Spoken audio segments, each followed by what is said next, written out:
seemed like Terry really bounced back pretty well on Saturday. What did you see from that performance from him in particular, and how much of that was just the wrist being better, and how much of it was something else?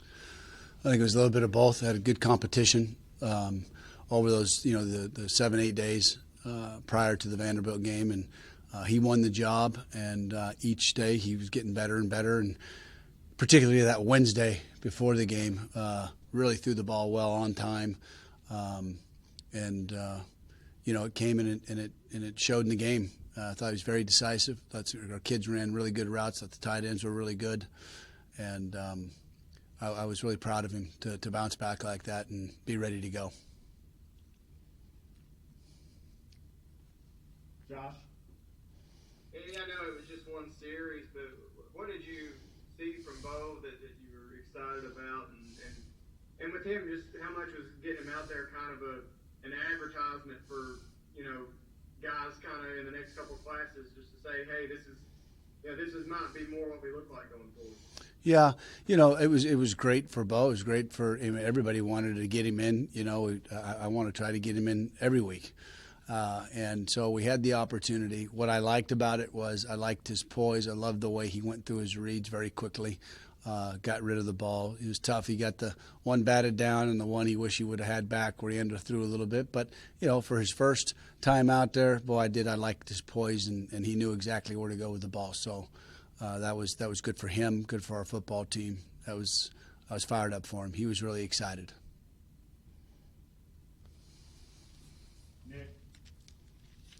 Is it fair to say your offense played more confidently against Vanderbilt?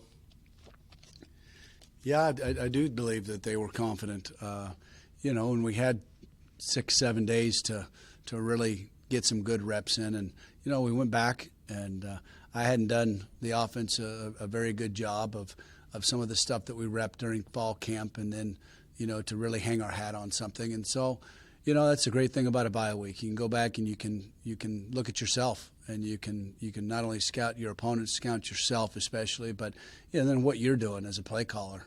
And so we kind of went back to what we thought our quarterbacks could do well, and our receivers could do well, and we repped it a lot, and it showed up on Saturday. So we helped him because I helped him from not being a knucklehead, and so that was good.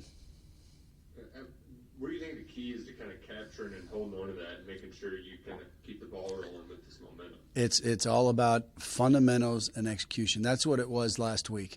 I mean, we had the least amount of errors than we've had in a long time, and guys were sharp.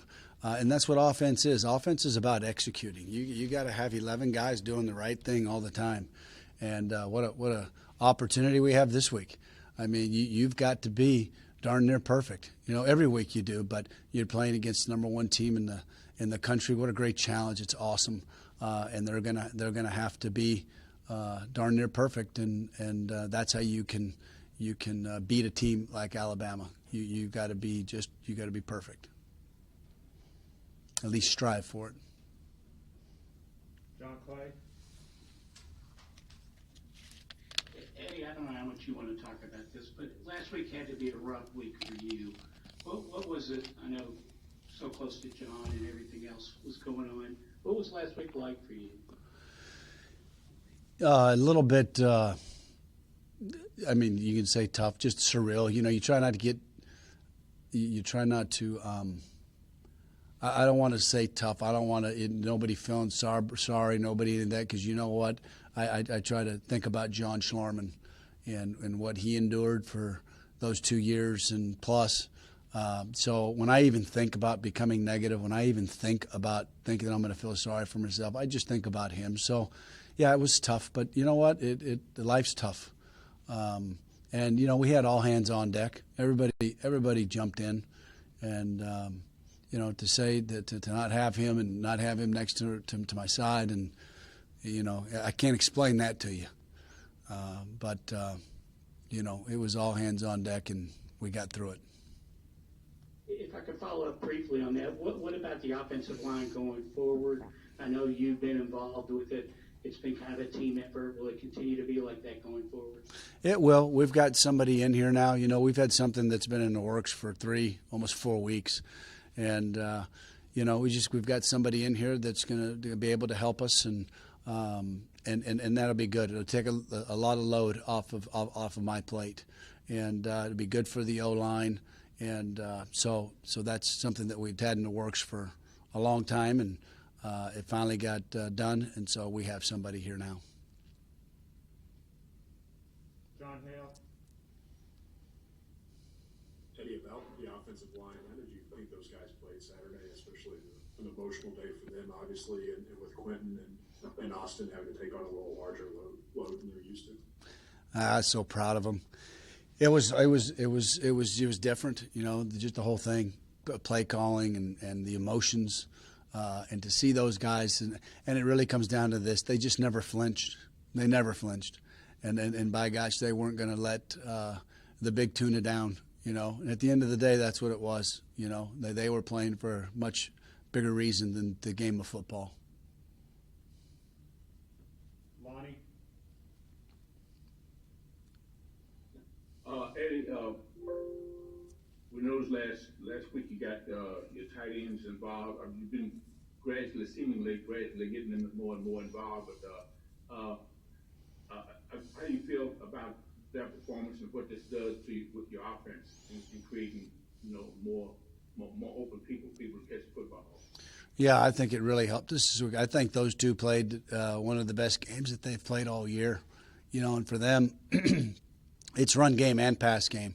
And, you know, we had some things that were open for them, and they ran really good routes, and Terry put the ball on them. And so, you know, I know sometimes y'all think that we don't use the tight ends, but, you know, at times they've got to get open. They got to do their job. Our quarterback's got to find them. And things that we've done to simplify some things has really helped us. The reps have really helped us, and want to continue to get the ball to the big guys. You know, there's mismatches, and so we'll continue to do that for sure, Lonnie. Gary Graves. Eddie, as good as it was for the offensive line in that game, I mean, obviously Alabama is a whole different challenge. What's the thing that you've seen on film that you feel like they have to be even better at as opposed to the second? Well, you know, the biggest thing is always, it sounds like a cliche, but, you know, movement. Anytime guys move, and they're not going to just sit there.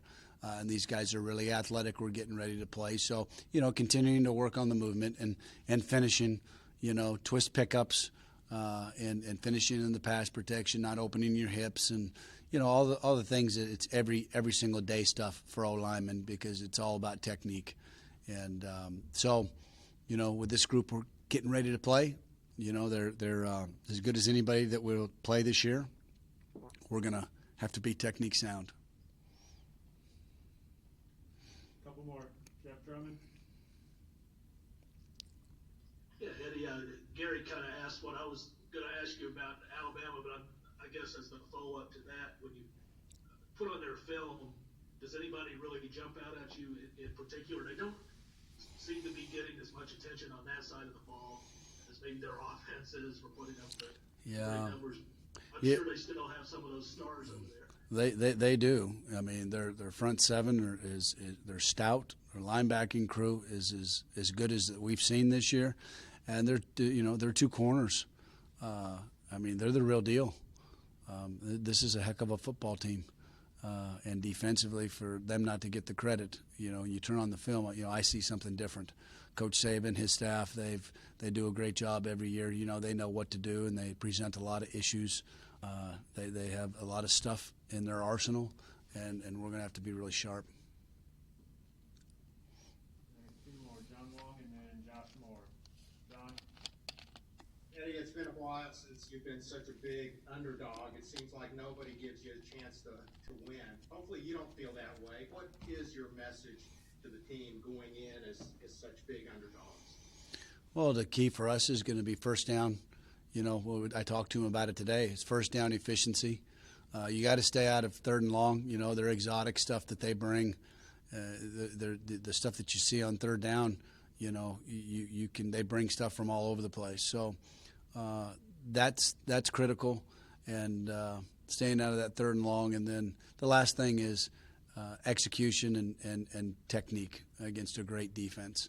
And you have to have an attitude. You got to have a tenacity about you that is second to none, and that will be the message. You go out there, play fat. We've got. I mean, my message is we're going to go out and we got to win the game. You know, we talked about touchdowns in the red zone. You can't have because they're so explosive on offense. We can't settle for 3 points, and we've got to get it in there, and we've got to make sure we score 7 and not 3. Josh? I know Eddie, Kavasi got in last game. It's been a while since we've seen him. Is it still kind of a pain tolerance thing with his ribs there, or is he? He's ready to go. And again, I told him after the game, I was in a little bit of a, I'm not going to say disarray, but I didn't do a very good job. I'm usually pretty good at rep counts, you know, and I needed to get him in there more. He's full speed. He's ready to go. I'm really excited about him this week because you look at his explosive runs prior to him getting hurt. Was really good. So he'll be full go this week, and you'll see him with a lot more reps. All right, guys, we've got Justin Rigg here. We'll get him on in just a second. Hey, thank you all.